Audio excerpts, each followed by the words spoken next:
Mga kalingap, muli ko pong binalikan si Aurelyn para bisitahin po namin ang lupang pagtatayuan po ng kanilang kubo, mga kalingap. Ngayon po mga kalingap, masaya na po si Aurelyn, baka sa kanyang mga muka na dati po ay dating malungkot at laging umiyak, ngayon po ay lagi po siya nakangiti. Masaya po at ako po ay nagpapasalamat sa lahat ng mga viewers natin at mga tumutulong, mga kalingap. So ayan mga kalingap, pagpalang umaga sa inyo lahat. Welcome po sa aking channel. So ngayon po andito po tayo sa bahay po ng biyanan po ni Aurelyn. So andito po yung lupa na pagtatayo po natin ng bahay kubo nila. So bibisitahin po natin mga kalingap para i-check po ang lugar para maplanuhan na po natin ang kubo na itatayo po dito sa likod. So tara po mga kalingap, samahan niyo po ako. Hey Aurelyn! Hello po. Yan, kamusta Aurelyn? Okay lang po. Ito pala yung sinasabi mo ng asawa mo na Opo. pagtatayuan ng bahay. Bahay kubo nyo. Opo. Ay, bro, kamusta? Yan. Bali, ito na bro yung sinasabi mong lupa sa likod ng magulang mo. So, ito yung lupa na pagtatayo natin. So, anong gagawin natin dito? Itong, yung ilog, hindi naman yan bumabaha, lumalaki. Hindi naman siya lumalaki. So, ang gagawin natin, magda-dumping po tayo dito. Dumping, tapos, para mapantay yung lupa, ano? Okay. Para mapantay yung lupa. So, yan. Ito mga kalingap, ito po yung lupa na pagtatayo ng kubo. Bali, sa likod po ng bahay ng biyanan po ni Aurelyn. So ito po mga kalingap. So tayo po sila ng may sapa naman mga kalingap. Ngunit hindi naman daw po ito lumalaki pag umuulan. Kaya ang gagawin po dito mga kalingap ay magda-dumping po ng lupa sa gilid. Pagkatapos po mag-dumping ay so hollow blocks kahit na 3 patong ano. Tapos tastasan natin kasi para hindi mainit. Anong gusto niyong ibubong? Ano naman siguro? Kung sa po makakatipid. Para hindi mainit. Ay yung kahit siguro lang lalagyan natin ng pili man pisami para hindi siya mainit. Ano? So mga kalingap, dito po sila magtatayo ng kubo. Kaya sa mga nagpaabot po ng tulong kila Aurelyn, maraming salamat po. Malaking bagay po ito sa kanila at sa mga magpapaabot pa po ng tulong, mga kalingap, para sa mga gagamitin po dito sa kanilang bahay kubo na gagawin po natin, tulad po ng semento, kabilya o bakal po. Ay, wala mo. Taga saan po kayo? Taga Bicol din po. Bicol din. Taga Kamsor. Saan? Sa Amerso? Pili. Pero kasama pa ako nila Kuya Bal. Kalingap Arab. Bali, ang gagawin po natin dito nanay, magdadamping muna po kami. Oo. Dumping, saka kami magli-layout. Kasi kailangan mapantay muna siya. Tas. Opo. Nabaha. Nabaha po dyan. Pag nabaha talaga na magbaha dito isang beses, nakapasok sa bahay namin. Ganun. So, ang gagawin natin, dumpingan muna, no? Tapos, paka-dumping, medyo taas-taasan ng kaunti. Para umulan man, hindi magtaas, ano? Para meron na silang bahay kubo. Kawawa man kasi doon yan sa gano. Kaya nga po. Para ng ano yung bahay na pinagkaanoan nila. Para na bagang grabe po, ano? Sobrang init pa. Kulong na kulong. Kulong na kulong. Tapos yung ibaba ng ano, nalulusutan ng mga mindurpral. Mga palaka po, ano? Sabi na ng mga bata. Para kahit paano si Aurelyn, ang isip niya ay matahimik na po baga, ano? Matahimik, makontento.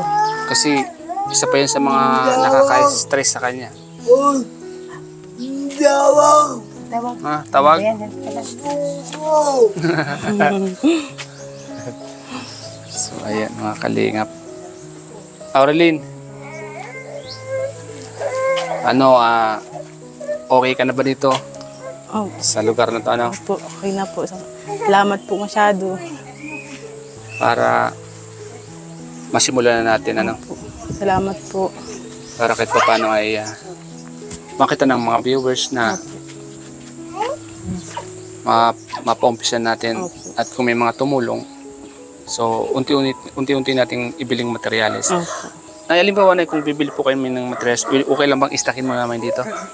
Para, kasi mag-ipon muna kami ng materials bago simulan po, para tuloy-tuloy po baga, no? Tapos ngayon, ang gagawin po namin, habang bumibili po ako ng materials, iipon namin dito, siya naman, pahanapin ko siya ng pang-dumping dyan. Kung may makita siya, bibili ko agad at idadamping na namin.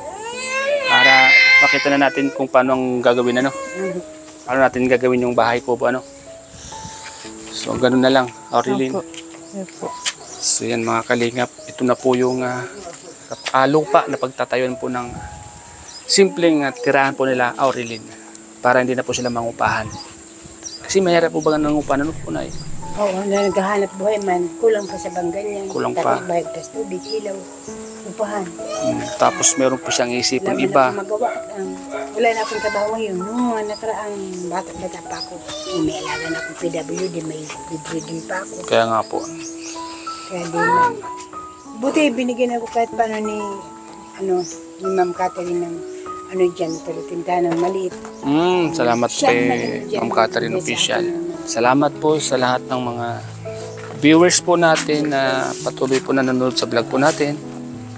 Ito po yung isa sa mga project po natin dito. Kaya sa mga gusto pong tumulong, mga kalingap, kila Aurelyn, sa pamilya po ni Aurelyn, para po maumpisa na po ang kanilang gagawing bahay kubo. Para meron silang matirahan, hindi sila mangukupahan. Nanay, salamat nanay dahil pinagbigyan niyo po sila ng matitirahan na lupa. Ay, maraming salamat po. Yan po. Basta ang payo ko lang sa iyo, tuloy-tuloy lang. Huwag mo lang isipin na kumbaga hanggat nabubuhay may pag-asa. Yan, nung una ko sila makita, problemado po yan. Nadilimang... Kasi nung mangupahan doon sa nanay, yung payat, Opo. nagsabi niya sa akin, nasabi ko nga dito, mag-usap kayo kung pwede. Kasi nakikita naman yung sitwasyon. Opo. Kaya yun, pag-usap sila sa'yo. Na kung pwede matulungan sila. Kaya nga po. Kakayahan. Sige lang po. At marami naman nagmamahal sa atin.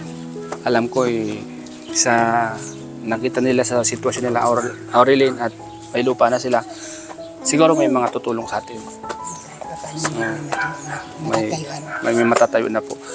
Yun lang naman kasi ang kailangan yung matatayuan sa mga materials. Paunti-unti, maiipon natin yan. Diba po ba? Kaya, bro, basta maganda pa ng pang-dumping kasi yan ang unahin natin. Bago tayo mag-layout, di ba? Sige.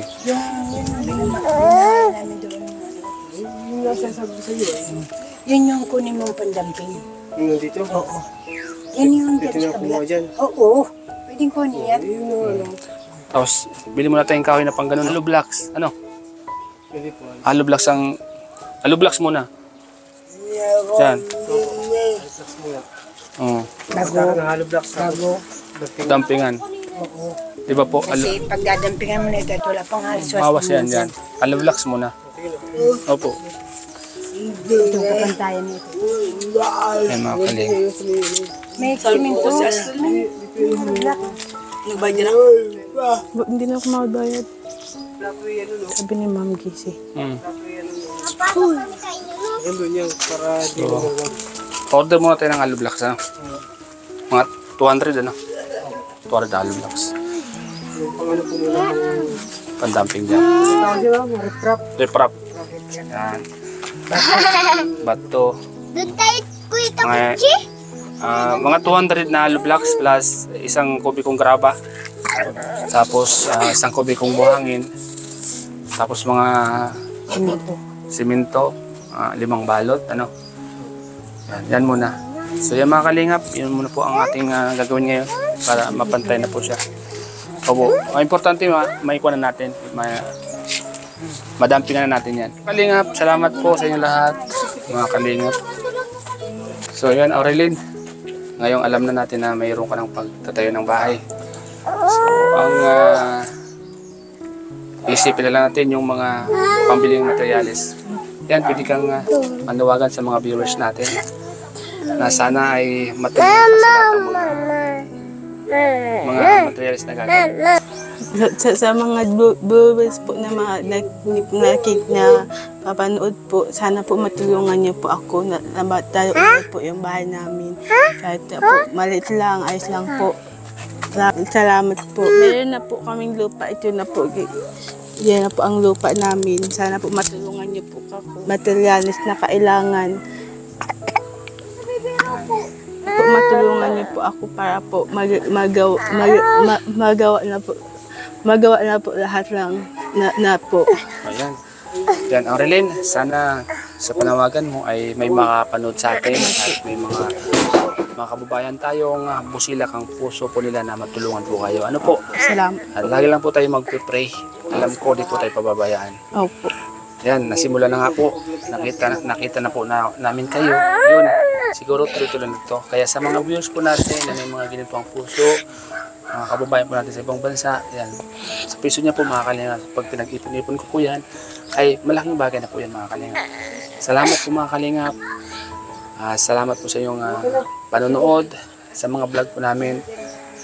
Salamat po sa inyo dahil dyan po, sa hindi nyo pag-isip ng ads ay makakatulong po ito kay Aurelin. Maraming salamat po mga kalingap. At shoutout po mga kalingap sa inyong lahat, sa lahat mga viewers natin. Pasok.